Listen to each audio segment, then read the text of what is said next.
Kahit sabihin natin napakaliit na tulong, pero para sa amin, napakalaki talaga. Lalo ngayon na kailangan namin ng mga food financial. Ang IFM ay hindi lang pang entertainment, pang public service din. Nandito kami ngayon sa Rizal Provincial Sanitary Landfill, kung saan isang idol na mangangalaykay ang hahandugan natin ng tulong.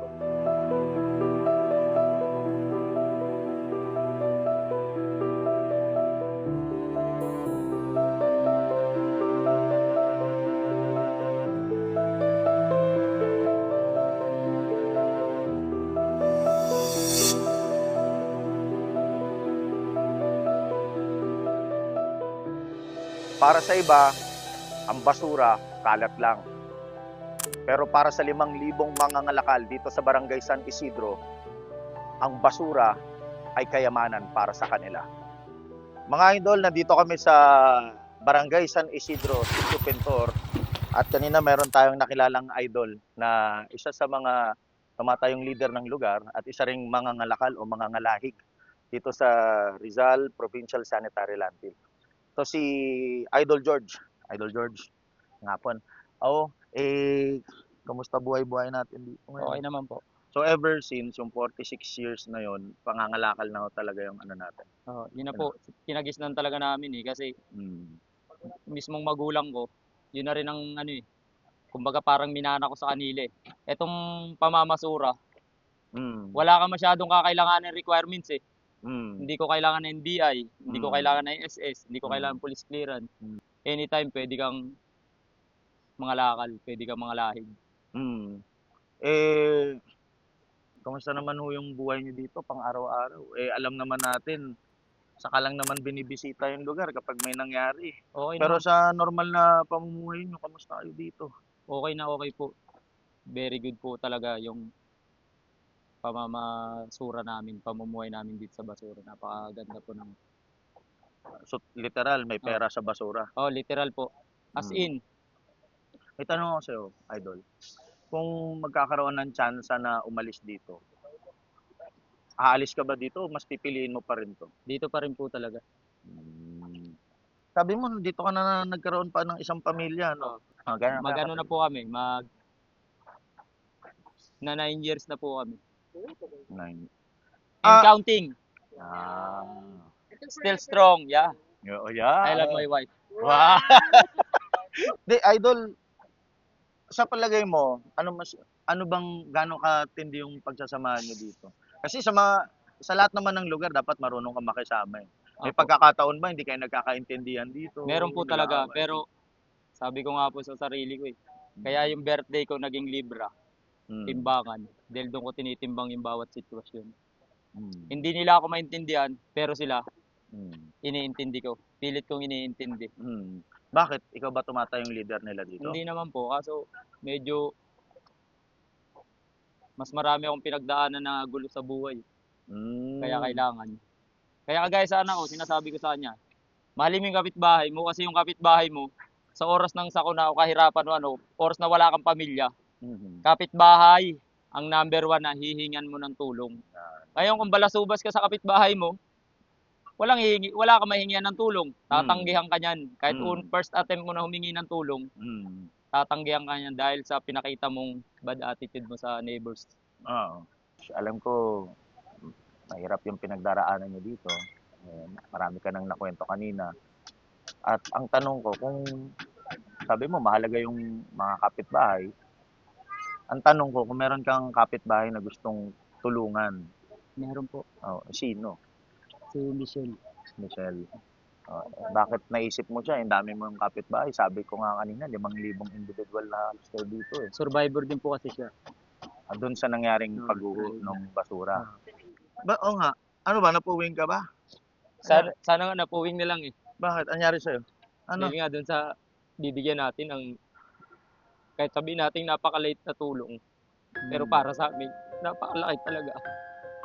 Lalo ngayon na kailangan namin ng mga food financial. Kahit hindi na yung ibang basta yung financial na lang talaga na mas nangangailangan talaga. Bakit? Although nangangailangan din ako, pero mas deserve siguro ng tao na to. Okay. Pwede bang samahan mo kami Oh, para sige. naman mahandugan natin ng tulong si Idol Michelle? Sige. Tara. Sino siya dyan? Si Michelle.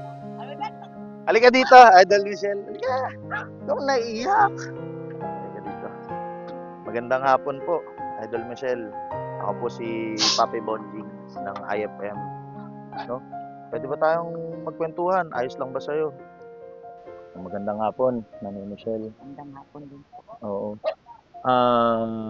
Gano'n na po kayo katagal dito sa lugar nyo? Dito sa Sitio Pintor? Tagal na po. Kasi dito po kami, tumanda na po yung mga anak namin dito na ano. Mm. Kasi dito naman po talagang hanap buhay lang namin Mm. para makapag-aral yung mga anak namin. Mm. Eh, may ilang taon na ho yan sa palagay ho mo? Mga 27 na po. Eh, ikaw, kamusta ka naman? Kamusta ka? Medyo okay naman po. Kaso talagang malaki pong epekto sa amin yung pangyayari na yan. Anong pangyayari ho yun? Pwede nyo Gusto ba? ko lang po naman kasing tigil nila yung mga fake news. Kasi libo-libo pong tao nagugutuman. Mm. Wala po niyan mga anak pinag-aral. Saan kukuha ng tulad ko? Mm. May dumarating na bigas. Makakain kayong mag-asawa. Mm. Ay, yung mga anak ko pong nag-aaral sa probinsya. No? Kaya sabi ko nga, Diyos na ang bahala sa mga nagpapakalat ng fake news na yan. Hindi nila isip yung mga taong mahihirap dito Mm. na umasa sa dump site. Hindi nilang ipapasara. Mm. Mabuti po sila kasi maganda ang katayuan. Paano naman po kami? Mm. Mm. Ilan ho ba ang anak natin, Nanay Michelle? 6 po. Ilan ang nasa probinsya ho? 3 po. 3. Tapos may 3 ka dito na iwan. Opo, andyan po sila sa Maynila. May mga asawa na po yung iba. Kanina sa pakikipag-usap natin sa mga tao dito, kay Tatay George, kay Kuya George, 6 na araw ho kayong walang Wala pong pangangalakal. Opo. Paano ho kayo nakakasurvive niyan sa araw-araw? Yun po, yung may bigbati po sa aming bigas na ilang kilo, pinagkakasya po namin. Yung mga naguhukay ng mga ube para lang po makasurvive yung gutom. Ano ba yung nangyari nun? Kasi nandun ho kayo eh. Bigla na lang pong bumaba nga po yung basura. As in biglaan, talagang Bigla lang nagulat po kayo. talaga. Kaya hindi namin Pero yung po nga sabi ko, sa tagal ng pangangalakal natin, ngayon lang talaga nangyari yung ganyang bagay. Sabi ko, trahedya talaga kahit saang lugar naman, mayroon po, di ba? Kumbaga, swerte na lang tayo kung tayo kakasurvive, niligtas tayo ng Panginoon. Anong pumasok sa isip mo nun nung nangyayari yun? Mga anak ko po, ang pumasok sa isip ng bang nangyari na yun. Inisip ko, sabi ko, thank you Lord kasi, kumbaga, niligtas niya pa rin ako. Inisip ko paano yung mararamdaman ng mga anak. Kung sakaling isa ako sa, awa naman po ng Diyos, isa rin ako mga swerte nakaligtas.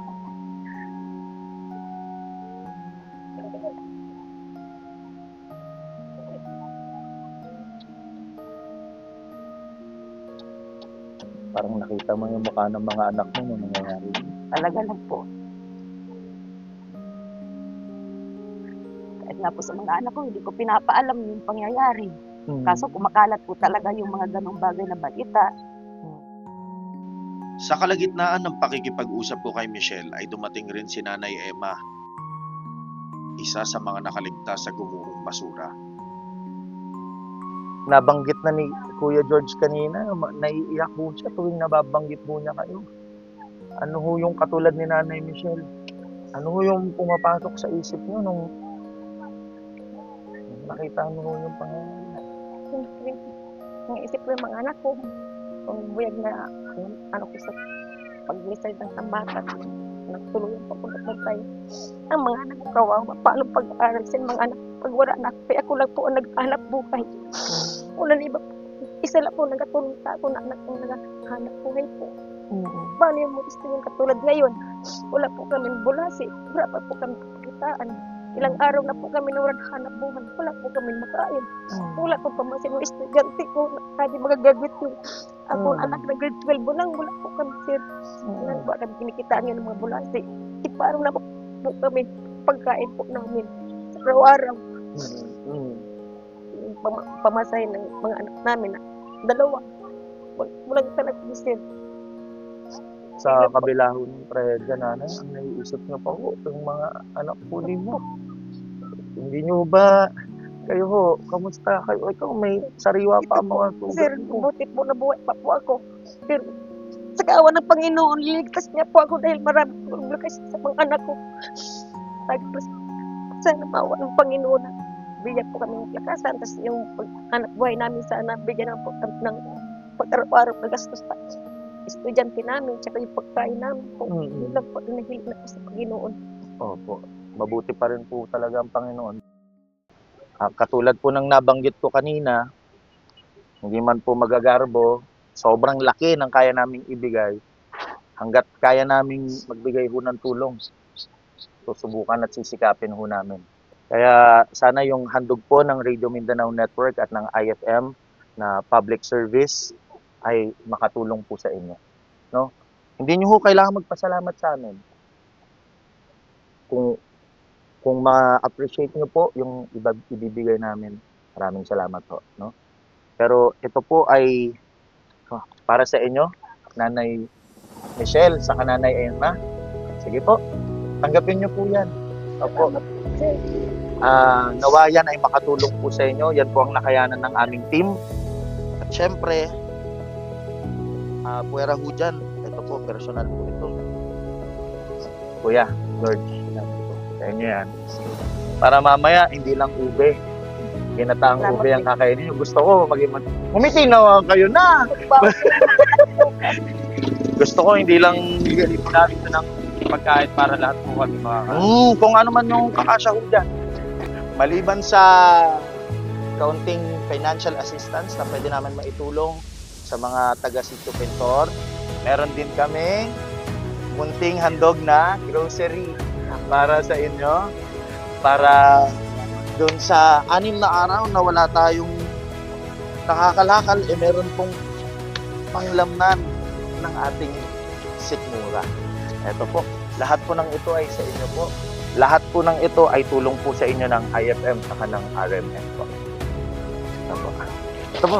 Salamat. Oo. Hawakan nyo na. Sige na. Yan. So, Idol, yan na po nagtatapos ang ating pagsa-surprise. Surprise saya para sa ating mga idol dahil ang IFM ay hindi entertainment lang. Public service din.